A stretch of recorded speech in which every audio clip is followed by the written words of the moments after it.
제물에 대해서 마지막 세 번째 시간입니다. 오늘 새벽도 강해를 해나가면서 하나님 말씀을 여러분과 함께 읽어나가도록 하겠습니다.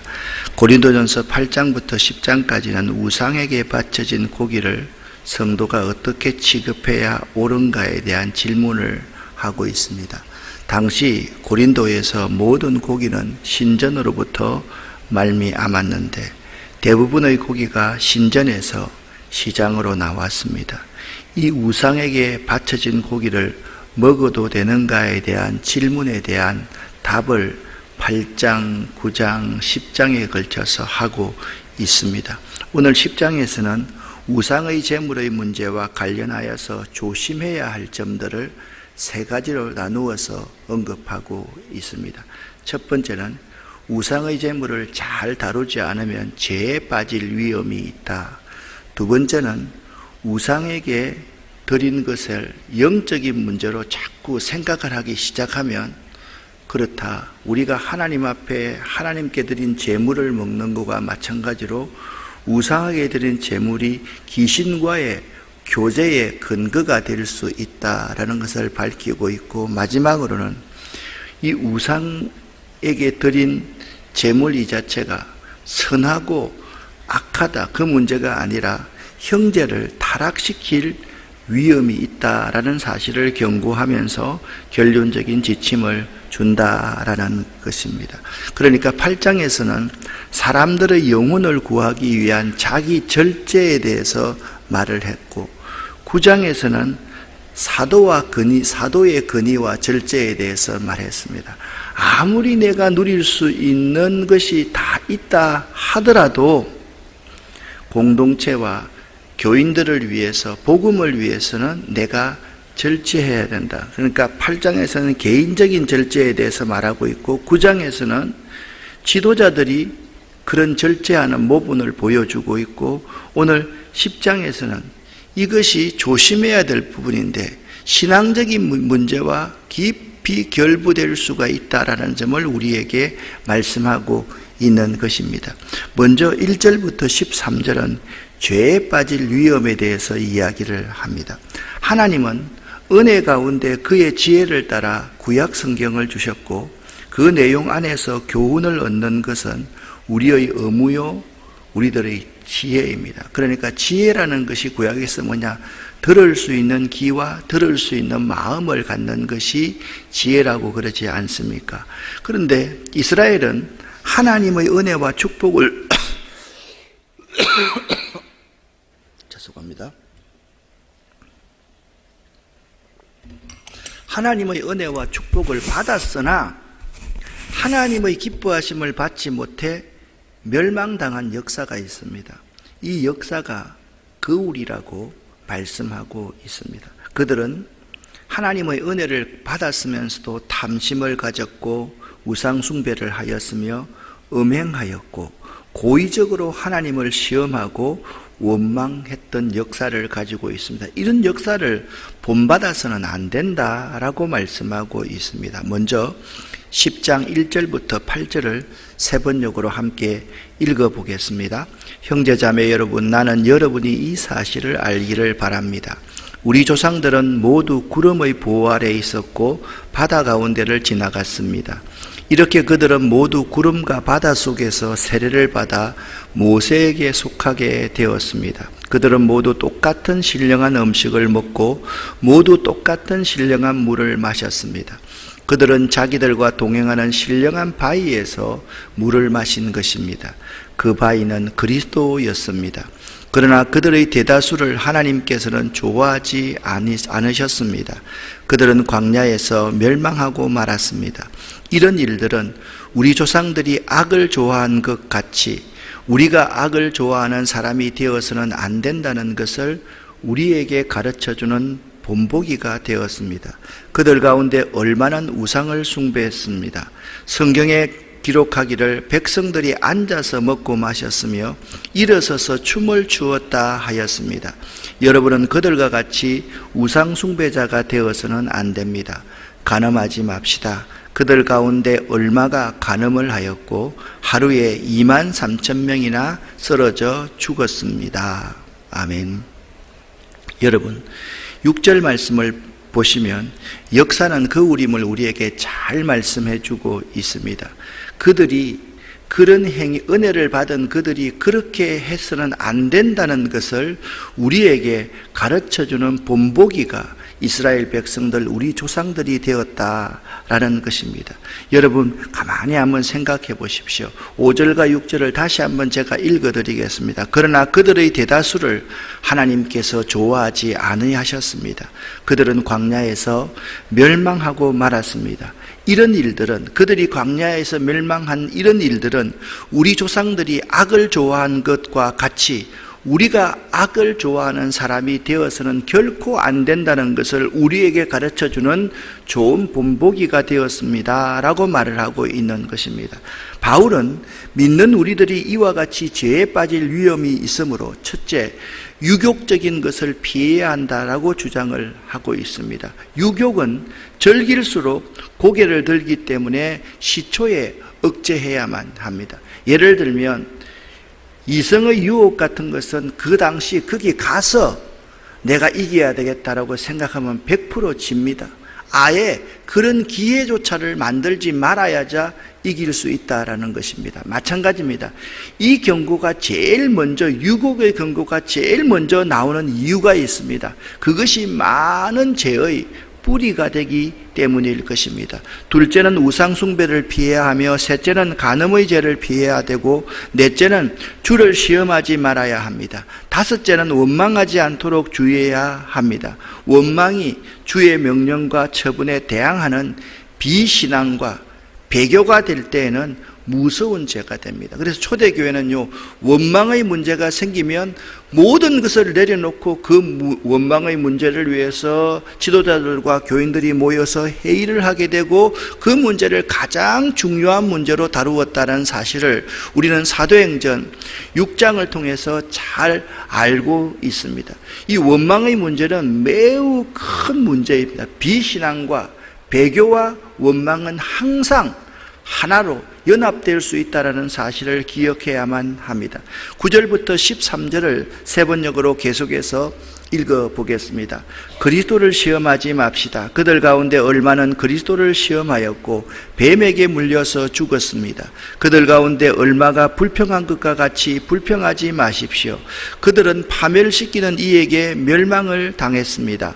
이런 일들이 그들에게 일어나는 것은 본보기가 되게 하려는 것이며, 그것들이 기록된 것은 말세에 만난 우리에게 경고가 되게 하려는 것입니다.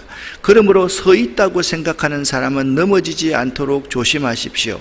여러분은 사람이 흔히 겪는 시련밖에 다른 시련을 당한 적이 없습니다. 하나님은 신실하십니다. 여러분이 감당할 수 있는 능력 이상으로 시련을 겪는 것을 하나님은 허락하지 않으십니다. 하나님께서는 시련과 함께 그것을 벗어날 길도 마련해 주셔서 여러분이 그 시련을 견디어낼 수 있게 해 주십니다. 아멘. 이러한 교훈의 의미는 성도가 받은 은혜 또는 특권, 자유를 죄를 지어서도 된다는 허용이 아니라는 것입니다. 성도가 받은 은혜, 특권, 자유는 오히려 하나님께 순종하고 영광을 돌려야 하는 책임이라는 것을 알아야만 하는 것입니다. 여기에 덧붙여서 지나친 자신감을 섰다고 생각하면 넘어질까 조심하십시오. 지나친 자신감을 경계하고 바울 사도는 경건한 자세로 항상 하나님을 두려워하고 사람들을 배려하는 사람이 되라고 고린도 교인들을 격려하고 있는 것입니다. 11절과 12절 말씀을 다시 한번 여러분과 함께 읽어보겠습니다. 그들에게 일어난 이런 일은 본보기가 되고 또한 말세를 만난 우리를 깨우치기 위하여 기록되었느니라. 그런즉 선줄로 생각하는 자는 넘어질까 조심하라. 아멘. 두 번째는 우상 숭배에 대한 경고를 하고 있습니다. 우상은 피해야만 됩니다. 적절하게 우상을 만들어 놓고 나는 우상을 안 섬기겠습니다 라고 말하면 안 된다라고 말을 하고 있습니다. 하나님은 12절까지 해서 신실하시며 또 현명하시다라고 13절에 말씀하고 있습니다. 그러므로 우상 숭배하는 일을 피하라고 바울 사도는 명한 후에 주의 만찬과 구약 제사의 경우를 예를 들어서 강력하게 거짓 교사들에게 경고를 하고 있습니다. 13절부터 18절까지의 말씀을 읽어보겠습니다. 하나님은 신실하십니다. 여러분이 감당할 수 있는 능력 이상으로 시련을 겪는 것을 하나님은 허락하지 않으십니다. 그러므로 나의 사랑하는 여러분, 우상 숭배를 멀리 하십시오. 나는 지각 있는 사람들에게 말하듯이 말합니다. 내가 하는 말을 판단하십시오. 우리가 축복하는 축복의 잔은 그리스도의 피에 참여함이 아닙니까? 우리가 떼는 빵은 그리스도의 몸에 참여함이 아닙니까? 빵이 하나이므로 우리가 여럿일지라도 한 몸입니다. 그것은 우리가 모두 그 한 덩이의 빵을 함께 나누어 먹기 때문입니다. 육신상의 이스라엘 백성을 보십시오. 제물을 먹는 사람들은 그 제단에 참여하는 사람이 아닙니까? 아멘. 여기에서 성도와 이교도들을 비교하고 있습니다. 성도는 어떤 사람입니까? 주의 만찬에 참여하여 떡과 잔을 나눔으로써 주와 함께 교제를 하고, 구약의 제사장들이 제단의 제물로 잔치를 베풀고 먹음으로써 하나님과 교제를 했습니다. 그러니까 성도들은 음식을 통해서 하나님과 성도들 간에 서로 영적으로 교제했다는 겁니다. 마찬가지입니다. 이교도들도 뭐냐? 그들의 제사를 통해서 귀신과 교제하고 있다라고 사도 바울은 이야기하고 있습니다. 그런 의미에서 19절부터 21절을 세 번역으로 계속해서 읽어보겠습니다. 그러니 내가 무엇을 말하려는 것입니까? 우상은 무엇이고 우상에게 바친 제물은 무엇입니까? 아무것도 아닙니다. 이방 사람들이 바치는 제물은 귀신에게 바치는 것이지 하나님께 바치는 것이 아닙니다. 여러분이 귀신과 친교를 가지는 사람이 되는 것을 나는 바라지 않습니다. 여러분은 주님의 잔을 마시고 아울러 귀신들의 잔을 마실 수는 없습니다. 여러분은 주님의 식탁에 참여하고 아울러 귀신들의 식탁에 참여할 수는 없습니다. 아멘.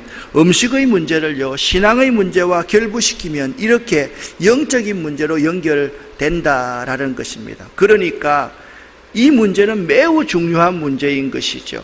먹어도 되느냐 먹지 않느냐 되느냐가 중요한 것이 아니라 하나님과 이웃에게 매우 중요하다는 것. 혹시나 우리가 귀신에게 바치는 제물을 먹어서 하나님의 영광을 가리게 될 것이 아닌가. 이웃을, 연약한 우리의 이웃들, 믿음이 연약한 사람들을 상처를 주고 그들이 하나님의 교회를 떠나게 하는 것은 아닐까라는 생각을 하면서 음식 문제를 다루어야 된다라고 말씀을 하고 있습니다. 그렇다면 성도가 우상의 제물을 먹을 수 있는 경우와 없는 경우를 22절부터 28절에서 이렇게 설명하고 있습니다. 함께 읽겠습니다. 우리가 주님을 질투하시게 하려는 것입니까? 우리가 주님보다 더 힘이 세다는 말입니까? 모든 것이 다 허용된다고 사람들은 말하지만 모든 것이 다 유익한 것은 아닙니다. 모든 것이 다 허용된다고 사람들은 말하지만 모든 것이 다 덕을 세우는 것은 아닙니다. 아무도 자기의 유익을 추구하지 말고 남의 유익을 추구하십시오. 시장에게 파는 것은 양심을 위한다고 하여 그 출처를 묻지 말고 무엇이든지 다 먹으십시오. 땅과 거기에 가득 찬 것들이 다 주님의 것이기 때문입니다. 불신자들 가운데서 누가 여러분을 초대하여 거기에 가고 싶으면 여러분 앞에 차려놓은 것이 무엇이냐? 양심을 위한다고 하여 묻지 말고 드십시오. 그러나 어떤 사람이 이것은 제사에 올린 음식입니다 하고 여러분에게 말해주거든 그렇게 알려준 사람과 그 양심을 위해서 먹지 마십시오. 아멘. 22절부터 28절 말씀을요, 어떤 사람들은 한 구절만 딱 떼가지고 이것이 옳다라고 이야기하는데 22절부터 28절의 말씀은 하나의 패키지로 여러분들이 함께 기억하지 않으면 안 됩니다. 그것을 제가 이렇게 나누어서 여러분에게 강해를 해드립니다. 먼저 먹을 수 있는 경우는 첫 번째, 시장에서 파는 것을 산 경우에 묻지 말고 먹으라는 것입니다. 고린도의 경우에는 시장에 나오는 고기는 우상 제단을 통해서 나온 우상 제물이었으나 땅과 거기 충만한 것이 주의 것이므로 그것이 제물인가를 따질 필요 없이 개인적으로는 사서 먹을 수 있다라는 것입니다. 어떤 음식이든 우상적인 방법으로 사용하면 죄이지만 원래 용도와 거룩한 방법으로 쓰면 괜찮다라고 사도 바울은 먼저 전제하고 있습니다. 두 번째입니다. 불신자에게 청함을 받았을 경우에도 가서 묻지 말고 먹으라는 것입니다. 성도는 음식에 대하여 더 이상 아무것도 끓일 것이 없는 자들이기 때문입니다. 그러나 그것이 재물이라고 당신이 목사이면서, 당신이 권사와 장로이면서, 당신이 집사이면서 그것을 재물을 먹어요? 라고 의문을 제기하는 사람이 있다라고 한다면 그것을 가르쳐준 자와 양심을 위하여서 먹어서는 안 됩니다. 우상 재물을 먹는 것은 자유에 속한 일이나 그 자유로 남을 걸려 넘어지게 해서는 결코 안 되기 때문입니다. 그리고 여러분들이 이걸 알아야만 합니다. 항상 원칙에는요, 분명한 방향성과 목표가 있어야만 합니다. 아니, 원칙은 방향성과 목표가 분명히 있습니다. 원칙을 위한 원칙, 한 사람을 위한 원칙이 되어서는 안 됩니다. 기득권자들의 이익을 위해서 원칙을 이용해서는 결코 안 됩니다. 여러분, 이 원칙에 대해서 잘못 사용하는 사람들은요, 요즘 우리가 말하자면 내로남불 이런 말 참 많이 쓰지 않습니까? 항상 많이 배운 사람들, 힘 있는 사람들, 가진 사람들이 이 원칙을요, 원칙을 위한 원칙, 한 사람을 위한 원칙, 자기만들을 위한 원칙을 이용해 버릴 수가 있다라는 것입니다. 많은 경우 원칙의 목표를 모르기 때문에 가난하고 어려운 자들, 그리고 대중을 기만하는 술책으로 원칙이 사용되어집니다. 그래서 매우 유용하고 좋은 원칙을 대중들이 싫어하게 만듭니다. 이것이 망하는 길입니다. 여러분 생각해 보세요. 우리 기독교에서 재림이라는 것이 얼마나 중요합니까? 기독교는요, 5대 복음 가운데 이 마지막 교리가 재림입니다. 그런데 이 잘못된 말세론자들이 재림을 말하다 보니까 교회에서 재림에 대해서 말하면 꼭 이단처럼 생각을 하게 되었다라는 것입니다. 기도원이 얼마나 좋은 것입니까? 그런데 자꾸 기도원 같은 데서 이상한 사람들이 문제를 일으키니까 기도원에 가는 것 그 자체를 이상하게 생각하게 되니까 지금 기독교회는요, 종말론적인 신앙이 없어져 버렸습니다. 그러니까 우리가 철저하게 신앙생활을 안 하는 것이에요. 기도를 안 합니다. 여러분, 교회에서 기도하는 거 매우 중요하지요. 교회에서 기도하는 것보다 좀 분위기를 바꾸어서 기도원에서 기도하면 훨씬 더 좋습니다. 그런데 왜 이렇게 되었습니까? 원칙 이 자체가 원칙의 목표를 모르기 때문에 그렇습니다. 항상 원칙에는 분명한 방향성과 목표가 있어야 되고, 원칙에는 방향성과 목표가 있습니다. 기도원에 간다? 신앙의 유익을 위해서 가는 것입니다. 하나님의 영광을 위해서 가는 것입니다. 자기가 속한 교회 공동체를 살리고 자기를 살리기 위해서 가는 것입니다. 그 원칙을 결코 잊어서는 안 된다라고 말하고 있는 것입니다. 29절에서 33절의 말씀을 함께 읽어보겠습니다. 내가 여기에서 양심이라고 말하는 것은 내 양심이 아니라 다른 사람의 양심입니다. 어찌하여 내 자유가 남의 양심의 비판을 받아야 하겠습니까? 내가 감사하는 마음으로 참여하면 내가 감사하는 그 음식 때문에 비방을 받을 까닭이 어디 있습니까? 그러므로 여러분은 먹든지 마시든지 무슨 일을 하든지 모든 것을 하나님의 영광을 위하여 하십시오. 여러분은 유대 사람에게도 그리스 사람에게도 하나님의 교회에도 걸림돌이 되지 마십시오. 나의 모든 일을 모든 사람의 마음에 들게 하려고 애씁니다. 그것은 내가 내 이로움을 구하지 않고 많은 사람의 이로움을 추구하여 그들이 구원을 받게 하려는 것입니다. 아멘. 사도 바울의 말씀을 읽으면서 참 그냥 손바닥을 칠 수밖에 없고 허벅지를 칠 수밖에 없습니다. 어떻게 이런 문제를 이렇게 잘 우리에게 해석을 해줄까라는 생각 때문에 역시 하나님의 감동으로 된 말씀을 기록했다라고 생각하기 때문입니다. 그리스도 안에서 자유를 얻은 성도들에게는 모든 것이 다 가합니다. 그러나 말입니다. 모든 것이 다 가하지만 이 자유를 어느 경우에는 제한해야 할 때가 있다라는 것입니다. 그것을 바로 알아야만 됩니다. 첫째, 유익을 구하고 덕을 세우라는 원리에 저촉되는 경우입니다. 자신의 자유를 행사하는 것으로 남을 넘어지게 하거나 그렇지 못한 자를 멸시하지 말아야만 합니다. 도리어 다른 사람을, 연약한 사람을 구원하는 쪽으로 그 자유를 사용해야 한다라는 것입니다. 두 번째입니다. 자신의 자유함이나 감사가 비난을 받게 되는 경우입니다. 오늘 29절과 30절에 이렇게 말씀하고 있습니다. 여기서 내가 말하는 양심은 여러분 자신의 양심이 아니라 다른 사람의 양심을 의미하는 것입니다. 왜 나의 자유가 다른 사람의 양심에 의해서 판단을 받아야 됩니까? 내가 감사하고 음식을 먹는데 내가 음식 먹는 것 때문에 비난을 받아야 한다면 그 음식 차라리 안 먹는 것이 좋지 않습니까? 그 말입니다. 그래서 바울 사도는 말했습니다. 내가 이 고기를 먹는 것이 다른 사람에게 그치는 것이 되면 평생 고기를 내 입에도 대지도 않겠습니다 라고 바울이 이미 고백했지 않습니까? 또 이렇게 말합니다. 두 번째는요, 하나님의 영광에 배치되는 일일 경우입니다. 하나님의 영광을 위하는 삶입니다. 이것은 경건과 모든 실제적인 신앙의 목표이며 특별한 원칙이 없는 곳에는 반드시 적용돼야 할 원리인 것입니다. 이 일이 하나님께 영광이 되는가를, 하나님이 기쁘시게 생각하실까를 생각해야만 한다라는 것입니다. 30절과 31절 말씀을 함께 읽어보겠습니다. 만일 내가 감사함으로 참여하면 어찌하여 내가 감사하는 것에 대하여 비방을 받으리요. 그런즉 너희가 먹든지 마시든지 무엇을 하든지 다 하나님의 영광을 위하여 하라. 아멘. 우리의 행동을 결정하는 준거가 있습니다.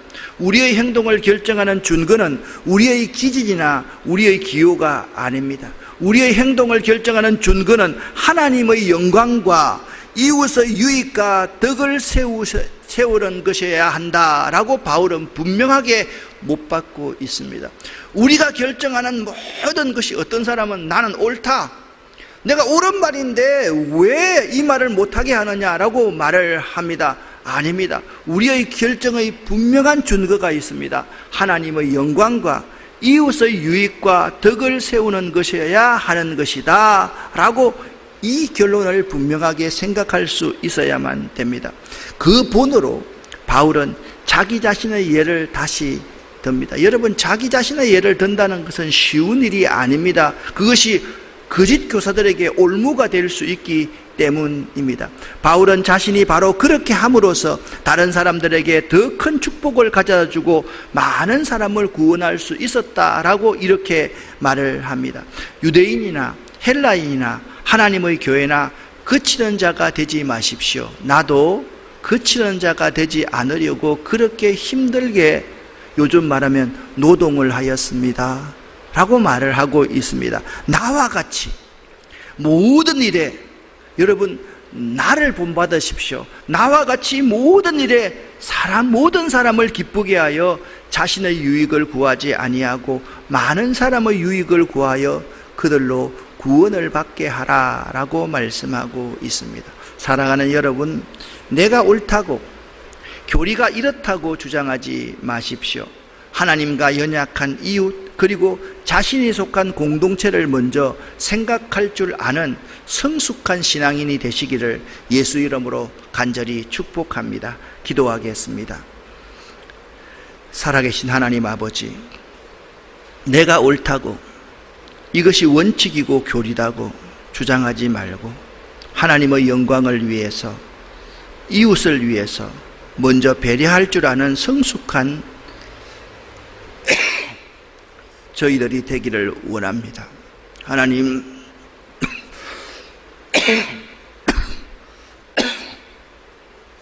이 지구가 아픕니다. 그런데 우리들이 이 지구를 아프게 했습니다. 우리가 편리하게 생각하는 샴푸와 린스와 바디 클린저, 세제들, 또 우리들이 아무렇게나 버리는 그러한 것들이 이 지구를 아프게 하여서 이 지구의 생태계가 제대로 작동되지 않고 있습니다.